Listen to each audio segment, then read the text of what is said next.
नमस्कार, रयतेश टेक मध्ये मी वल्लभ बारले आपलं स्वागत करतो.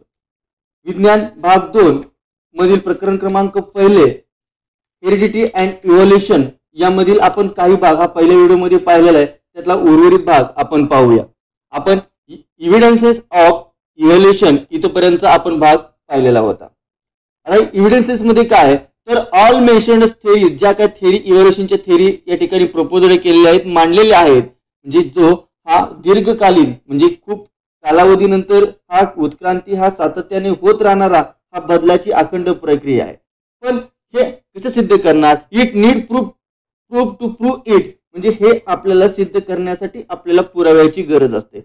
मग असे कोणकोणते पुरावे आहेत? ऍक्टिव्हिटी शीट साठी देखील हा आपल्याला अतिशय महत्वाचा क्वेश्चन आपण हा समजू शकतो. तर यामध्ये पहिला आहे मॉर्फॉलॉजिकल एव्हिडन्सेस. मॉर्फॉलॉजिकल एव्हिडन्सेस म्हणजे बाह्यरूपी हे पुरावे. आता very similar like the structure of the mouth, position of the eyes, structure of the nostril and year and likely thickly distributed hair, म्हणजे बरेच अशा प्राण्याच्या तोंडाची रचना, डोळ्याचे स्थान, नाकपुड्या, तसे त्यांच्या कानाची रचना, अंगावरील केस असतील, या सर्व वैशिष्ट्यामध्ये प्राण्यांमध्ये हे आपल्याला आढळतात.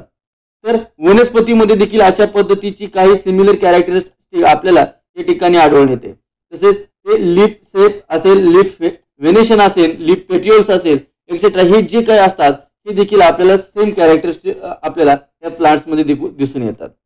दिस indicate that there are some similarities in those ground group and hence it prove that their origin must be the same and must have common एन्सेंटर्स.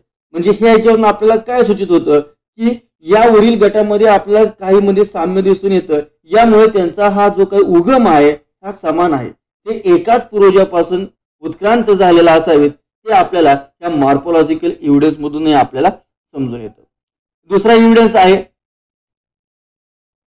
अनाटॉमिकल evidence.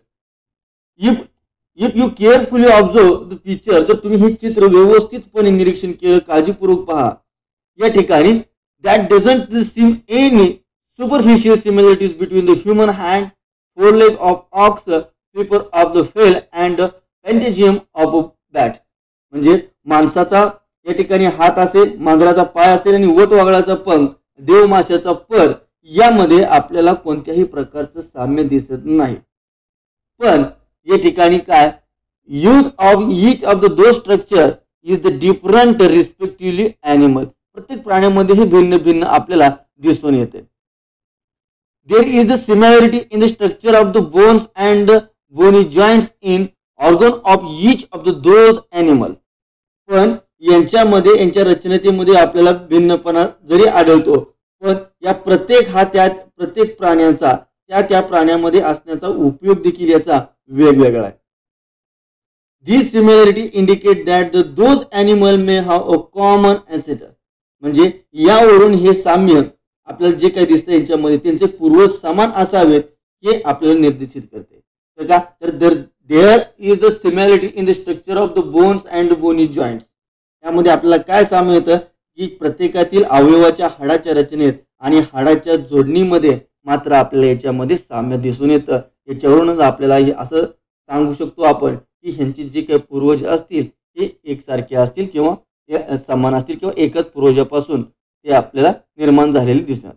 आता थर्ड वन आहे या ठिकाणी वेस्टिजियल ऑर्गन. आता वेस्टिजियल ऑर्गन म्हणजे या ठिकाणी आपण त्याला अवशेषांगे असं म्हणतो आपण. आता ही जी काही अवशेषांग आहेत, degenerated or undeveloped useless organ of organism are called as the vestigial organ.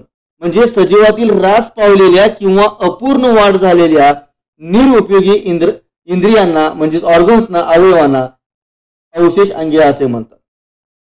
In living organism sudden development of a new tissue or organ for living in the changing environment it is the not possible. नवीन बाह्य बदलांना किंवा भिन्न पर्यावरणामध्ये जगत असताना सजीवांना अचानक नवीन ऊती, अंगे किंवा जे काही ऑर्गन असतात हे ऑर्गन लगेच त्या ठिकाणी निर्माण होऊ शकत नाही. तर काय होतं याच्यामध्ये, existing organ undergo gradual changes. जे त्यांचे अवयव आहेत त्याच्यामध्येच क्रमवार हळूवारपणे त्याच्यामध्ये बदल होत जातो. Mostly a specific structure of the body is useful under the certain situation. एका विशिष्ट परिस्थितीमध्ये शरीरातील एखादी रचना ही उपयुक्त असते, पण त्याच ठिकाणी however some structure under different situation may be the become useless or the even harmful. म्हणजे एका विशिष्ट परिस्थितीमध्ये शरीरातील एखादी रचना ही उपयुक्त असते, तर भिन्न परिस्थितीमध्ये ती निरुपयोगी किंवा हानिकारक देखील ठरू शकते, जे ती आपला हार्मफुल देखील होऊ शकते.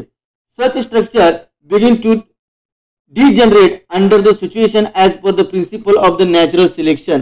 अशा परिस्थितीमध्ये हे नैसर्गिक निवडीचा म्हणजे नॅचरल सिलेक्शन या प्रोसेसने ही जी काही ऑर्गन्स असतात ही ऑर्गन नष्ट होण्याच्या मार्गावरती असतात. It take 1000 of the year to structure disappear.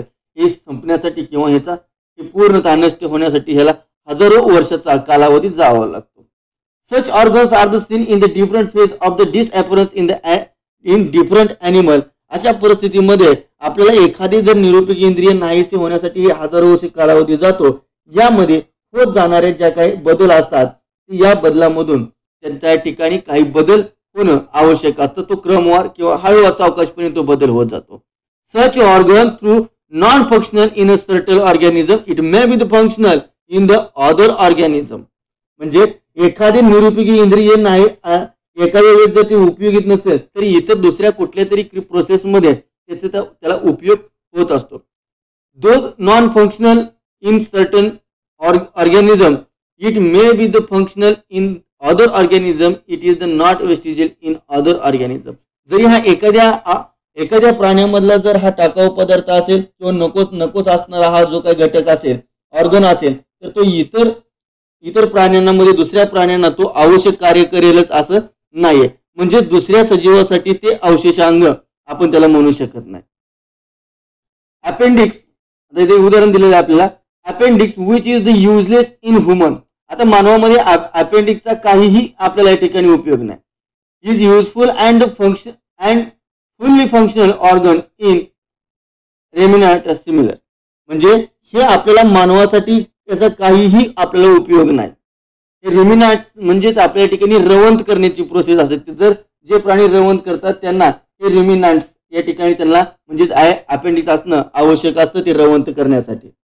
याचप्रमाणे मानवाला ज्या काही as the similar muscles of ear pinna म्हणजे कानाच्या पायाचे जे काही स्नायू असतात which are useless to human हे माणसासाठी आता उपयुक्त नाही. But they are useful in the monkey for the movement of the ear pinna. परंतु हे माकडासाठी त्यांच्या कानाची हालचाल करण्यासाठी हे त्यांना आवश्यक असतात.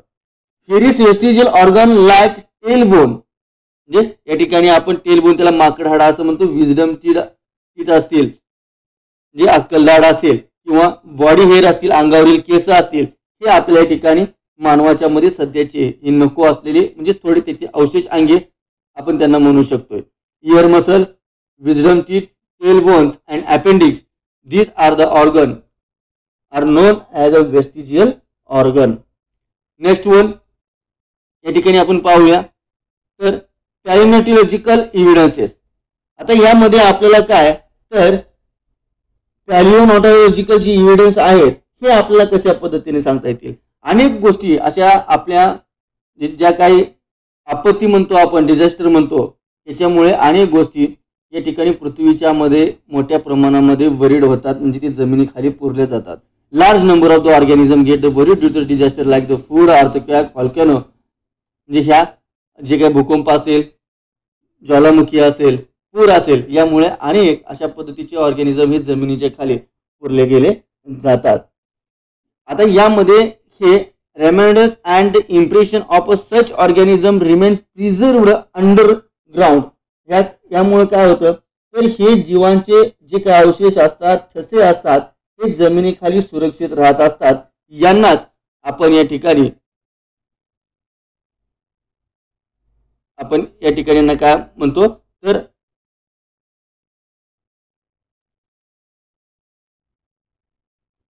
त्याला importance of evolution these are called as the fossils. याला काय म्हटलं गेलेलं आहे तर हे जे काही जमिनीमध्ये प्रिझर्व्ड असतात त्यांना these are called as a fossils. त्याला आपण फॉसिल्स असं म्हणतो म्हणजे त्याला जीवाश्म फॉसिल्स मीन्स जीवाश्म असं म्हणतात. हे देखील आपल्याला हा चौथा एव्हिडन्स आपल्याला खूप महत्वाचा आहे. त्यानंतर आपल्याला याचमध्ये काही गोष्टी बाबत आता carbon consumption of the animal and the plant to stop the there and since then only the decaying the process of the C14 occurs continuously. जेव्हा प्राणी अथवा वनस्पती मृत पावत असतात तेव्हा त्यांच्या ठिकाणी कार्बन ग्रहण करणं थांबवलं जातं आणि त्या क्षणापासून त्याच्या शरीरामध्ये कार्बन 14चा ऱ्हास होण्याची प्रक्रिया ही सतत कंटिन्युअसली या ठिकाणी चालू राहते. In the case of the dead bodies of the plants and the animal instead of the remaining constant the ratio between C14 and C12 changes continuously as the C12 is a non-radioactive. म्हणजे ज्यावेळेस C12 हा किरणोत्सारी नसल्यामुळे मृत वनस्पती आणि प्राणी यांच्यातील C14 आणि C12 यांचं जे काही रेशो असतो हा रेशो कॉन्स्टंट राहत नाहीये. The time passed since the date of the plants and the animal can be calculated by the measuring of the radioactivity C14 and the ratio of C14 to C12 in their body. म्हणजे C14 आणि C12 यांच्यामधला जो ratio हा या ठिकाणी constant राहत नाहीये. मग या ठिकाणी याचा काय उपयोग होऊ शकतो तर C14 आणि C12 चे गुणोत्तर काढून त्याची कालमापन करता येतं. म्हणजे त्याचं त्या ठिकाणी एज किती आहे ते आपल्याला काढता येतं. म्हणजे C14 to the C12 the present in their body, this is called as the carbon dating method. याला कार्बन डेटिंग मेथड असं म्हणतात की त्याच्यावरून आपण तो प्लांट असेल किंवा एनिमल असेल त्याचं आपण एज कॅल्क्युलेट करू शकतो. It is the used in palaeontology and anthropology for determination the age of the human fossils and manuscript. म्हणजे या ठिकाणी हा आपल्याला याच्या हस्तलिखितासाठी आणि मानवाचं अवशेष शोधण्यासाठी देखील याचा उपयोग केला जातो. हे अशा पद्धतीनं हा याचा एक एव्हिडन्स म्हणून या ठिकाणी आपण याचा यूज करू शकतो. नंतर नेक्स्ट वन आहे कनेक्टिंग लिंक्स. या ठिकाणी डकबिल, प्लॅटिपस, लंगफिश आणि पेरिपेटस हे या ठिकाणी 3 एक्झाम्पल दिलेले आहेत. याच्यावरून आपल्याला त्या काही ज्या काही वनस्पती असतील किंवा प्राणी असतील, some plants and animals show some morphological character by which they can be related to different group. काही आपल्या वनस्पतीमध्ये जर 2 भिन्न गट असतील तर आपल्याला संबंध जोडता येतो. The connection between both this plant and both this animal, they are connecting. This is called as connecting links. म्हणजे दोन गटामध्ये जर 2 भिन्न गटाशी काही संबंध जोडता येतो यालाच आपण जोडणारे दुवे म्हणजे कनेक्टिंग लिंक्स असं त्याला आपण म्हणतो.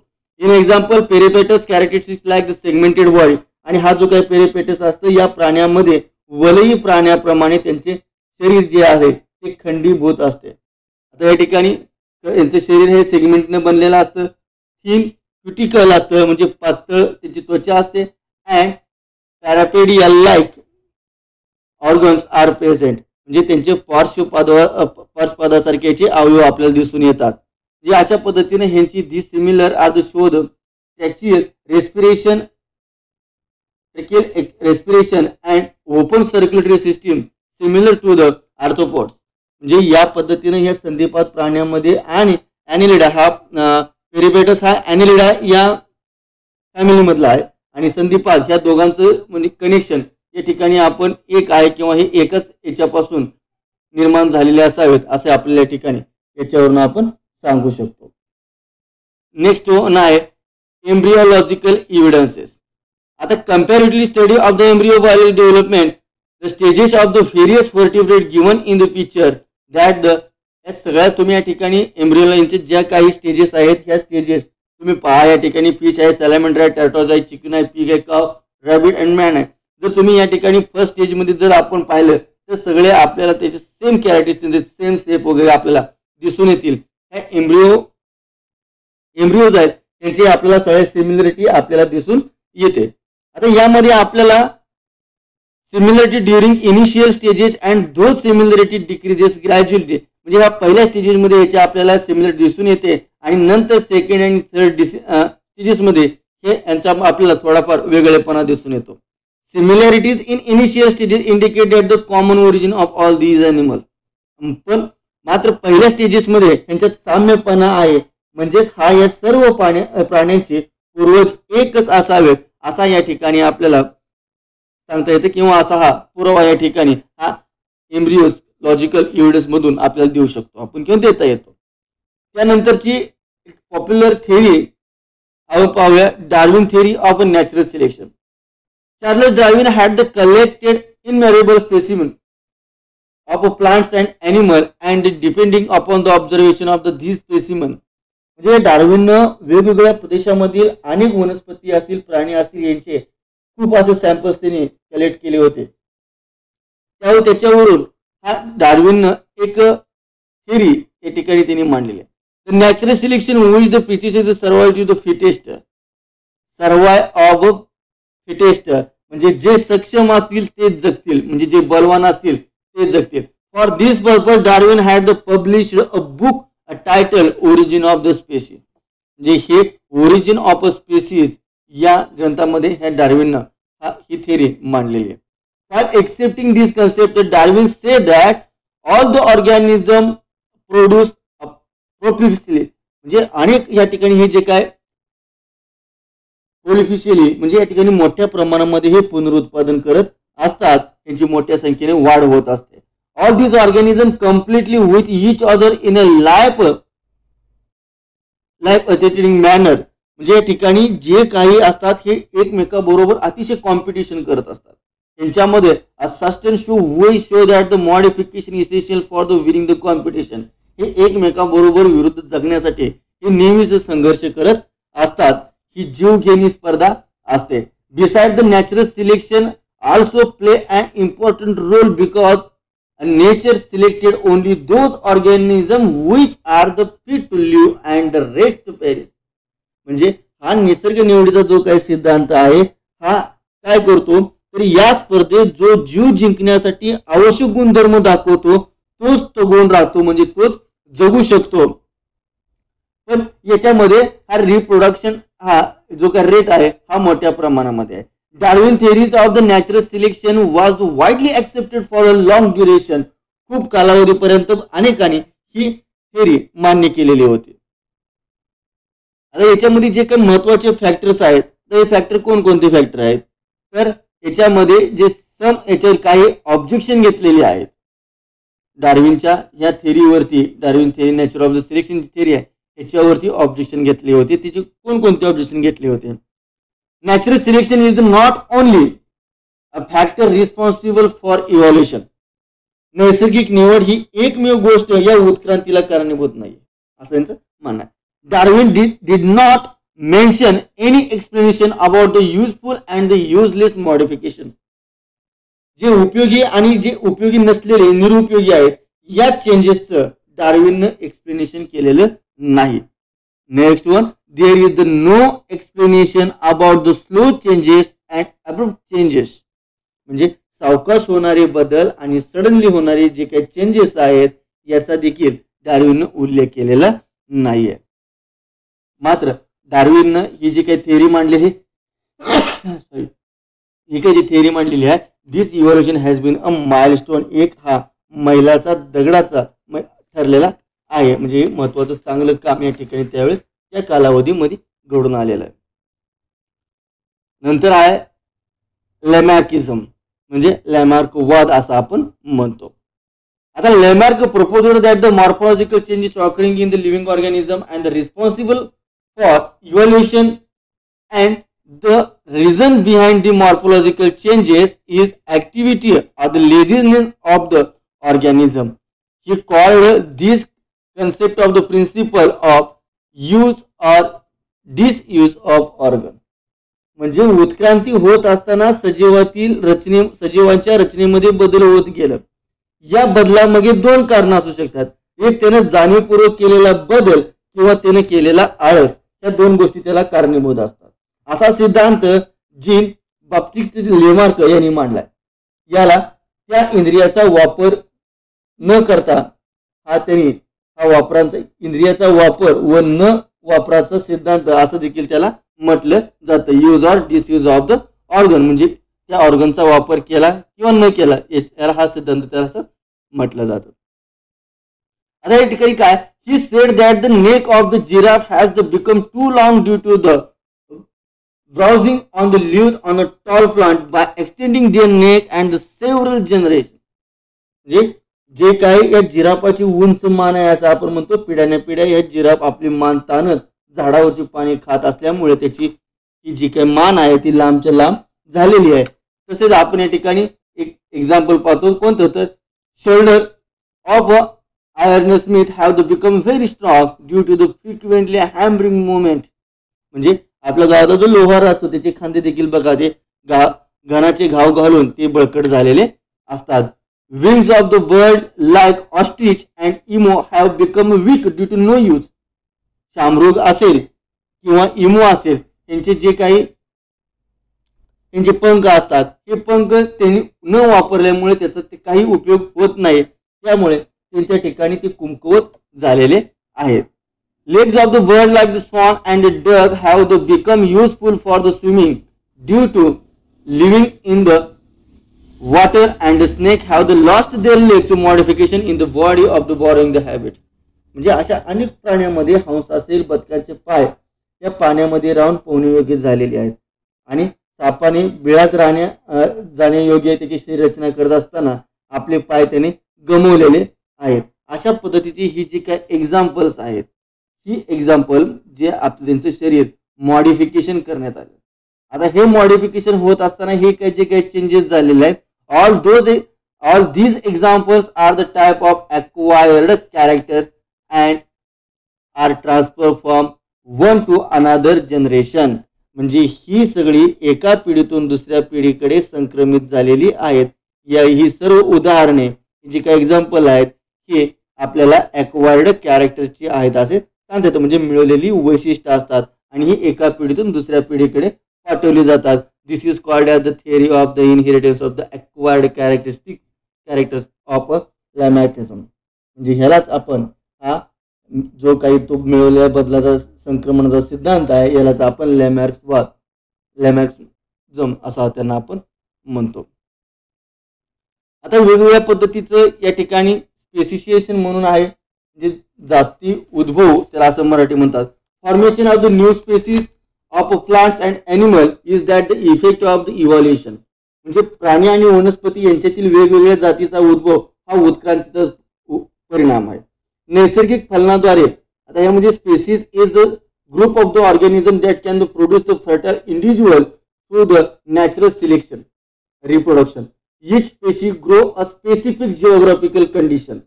प्रत्येक नैसर्गिक फलनाद्वारे फलनक्षम असणारी ह्या ठिकाणी न्यू प्रोडक्शन करू शकतात, त्याकडे आपण त्याला स्पेसिस असं आपण त्यांना म्हणतो. प्रत्येक जाती विशिष्ट अशा भौगोलिक परिस्थितीमध्ये वाढत असतात. Because their food, their habitat and reproduction ability of the and period is the different. प्रत्येकाचा या ठिकाणी आहार असेल, विहार असेल आणि त्यांची रिप्रोडक्शन असेल हा काय असतो वेगवेगळा असतो. त्यामध्ये हा जो पिरियड आहे हा डिफरंट असतो. म्हणून या ठिकाणी genetic variation is responsible for the formation of the new species from earlier one. Beside geographical and reproductive changes are also responsible. Similarly, geographical or reproductive isolation can lead a specialization.